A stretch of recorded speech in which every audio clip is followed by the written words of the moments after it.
potentially dangerous weather situations, specially built receivers can be automatically activated by the signal to warn of the impending hazard.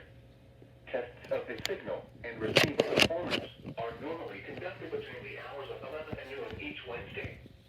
If there is a threat of severe weather, the test will be postponed to the following Wednesday.